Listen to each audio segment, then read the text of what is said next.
लातों के भूत बातों से नहीं मानते। इन मूर्खों को यह भी नहीं पता कि आस्था के प्रतीकों को प्यार नहीं सम्मान दिया जाता है, सम्मान।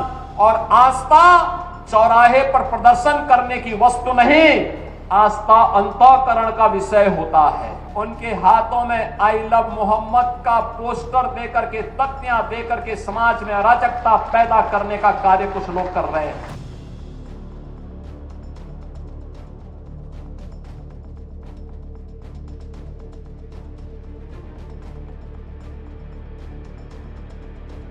एक बड़ी खबर उत्तर प्रदेश सीधे बरेली से, जहां एक एहतजाज तशद्दुद में बदल गया है। गिरफ्तारियां हुई और रियासत के वजीर आला योगी आदित्यनाथ ने ऐसे बयान दिए जो सबकी जुबान पर हैं। लेकिन ज़रा रुकिए, इस कहानी की तहों को एक एक करके खोलते हैं, क्योंकि यहाँ बहुत कुछ है जो सवालात को जन्म दे रहा है। ख़ास तौर पर जब बात हो आज़ादी इजहार की, चुनिंदा रद्द अमल की और इस बात की कि एक मुंतखब रहनुमा अपनी ज़ुबान कहाँ तक दराज कर सकता है। इस सब की शुरुआत 4 सितंबर को कानपुर में ईद मिलादुन नबी के जुलूस के दौरान, जब कुछ लोग आई लव मोहम्मद के पोस्टर लिए हुए थे। सिर्फ मोहब्बत का इजहार था, लेकिन पुलिस ने उन पर कार्रवाई की, जिससे माहौल कशीदा हो गया। 26 सितंबर को बरेली में इत्तेहाद मिलत काउंसिल के सरबराह मौलाना तौक़ीर रज़ा खान ने इस पुलिस क्रैकडाउन के खिलाफ मुजाहरा किया। इब्तिदा में पुरअमन रैली थी, मगर जल्द ही सूरत हाल बिगड़ गई। पथराव हुआ, दुकानें और गाड़ियां तोड़ दी गईं, माहौल गर्म हो गया और पुलिस ने मौके पर ही 2 दर्जन से ज़ायद अफराद को गिरफ्तार कर लिया। दफ़ा 163 लगा दी गई ताकि अमन कायम रहे। मौजूदा सूरत हाल ये है कि कुल 39 गिरफ्तारियां हो चुकी हैं, जिनमें मौलाना और 7 दीगर अफराद भी शामिल हैं। पुलिस ने 10 FIRs में 2500 से ज़ायद अफराद को नामजद किया। एक स्पेशल इन्वेस्टिगेशन टीम बनाई गई है और मजीद मुल्ज़िमान की शनाख्त के लिए CCTV फुटेज खंगाली जा रही है। बरेली में सिक्योरिटी सख्त कर दी गई है। पुलिस मार्च, भारी तैनाती, यहाँ तक कि कुछ इलाकों में इंटरनेट भी बंद कर दिया गया है। असरात दीगर अजला जैसे बाराबंकी और माओ तक फैल गए हैं। उधर वजीर आला योगी आदित्यनाथ ने 27 सितंबर को लखनऊ में सीधा हमला किया। कहा कि मौलाना भूल गए थे कि किसकी हुकूमत है। सड़कें जाम करने की धमकी दी थी, मगर हमने वाज़ेह कर दिया, कोई जाम नहीं होगा, कोई कर्फ्यू नहीं लगेगा। ऐसा पैगाम देंगे कि आने वाली नस्लें भी फसाद का सोचने से पहले कांपेंगे। उन्होंने कहा कि 2017 से उनकी हुकूमत फसादियों को उनकी ही ज़ुबान में जवाब दिया है।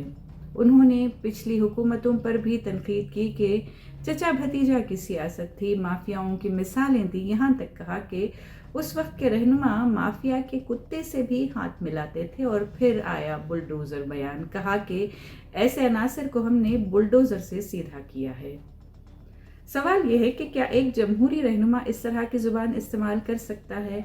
नस्लों तक को सबक सिखा देंगे। ये जुमला हुकूमती निज़ाम से ज़्यादा धमकी लग रहा है। क्या यही अमन कायम करना है या फिर तक़सीम को हवा देना है? दूसरी तरफ जमात इस्लामी हिंद और इंडिया टुमारो जैसे ग्रुप्स मौलाना की गिरफ्तारी को गैर मुनसिफाना और सियासी इंतखाम कह रहे हैं। मौलाना को 14 दिन की अदालती हिरासत में भेज दिया गया है। पुलिस इसे मंसूबाबंद साजिश कह रही है, लेकिन नाक़दीन के नज़दीक ये पुरअमन एहतजाज पर रियासती मशीनरी का गलत इस्तेमाल है। सियासी शख्सियत जैसे असदुद्दीन ओवैसी, तेजस्वी यादव और अखिलेश यादव ने भी इस मामले पर सख्त रद्द-ए-अमल दिया है। आई लव मोहम्मद के पोस्टर पर कार्रवाई हुई, लेकिन आई लव आदित्यनाथ और आई लव बुलडोज़र के पोस्टर्स लगा दिए गए, वो भी भारतीय जनता युवा मोर्चा के लीडर अमित त्रिपाठी ने। सवाल यह है कि अगर नबी से मोहब्बत का इजहार जुर्म है, तो आदित्यनाथ और बुलडोज़र से मोहब्बत कैसे सही है?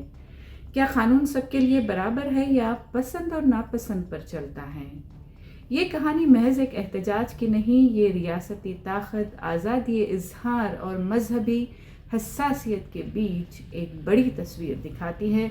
बज़ाहिर हालात काबू में हैं, मगर तनाव अब भी मौजूद है। कुछ लोगों को शांति और विकास अच्छा नहीं लगता, लातों के भूत बातों से नहीं मानते। इनको लगता है जैसे सरकार अब भी इनके सामने झुक करके कार्य करेगी।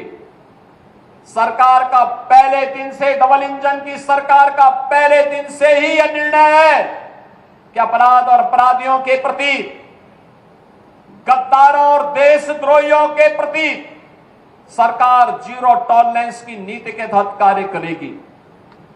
हमारी संवेदना एक गरीब के लिए है, हमारी संवेदना नौजवान के लिए है, हमारी संवेदना बेटी और बहनों के लिए है, हमारी संवेदना अपने अन्नदाता किसानों के लिए है, हमारी संवेदना उन व्यापारियों और उद्यमियों के लिए है जो अपने यहां देश के विकास का खाका तैयार करते हैं और नौजवानों के लिए रोजगार और नौकरी की व्यवस्था करते हैं।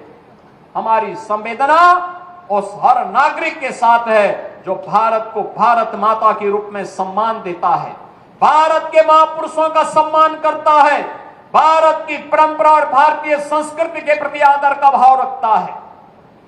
इन मूर्खों को यह भी नहीं पता कि आस्था के प्रतीकों को प्यार नहीं सम्मान दिया जाता है, सम्मान।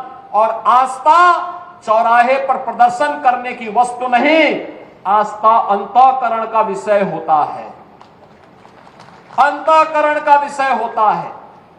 आज चौराहे चौराहे पर जाकर के कितने कमजोर और कायर हैं, छोटे छोटे बच्चों को जिनके हाथों में कलम होनी चाहिए, जिनके हाथों में नोटबुक होनी चाहिए, जिनके हाथों में विज्ञान और गणित की पुस्तकें होनी चाहिए, उनके हाथों में आई लव मोहम्मद का पोस्टर देकर के, तख्तियां देकर के समाज में अराजकता पैदा करने का कार्य कुछ लोग कर रहे हैं।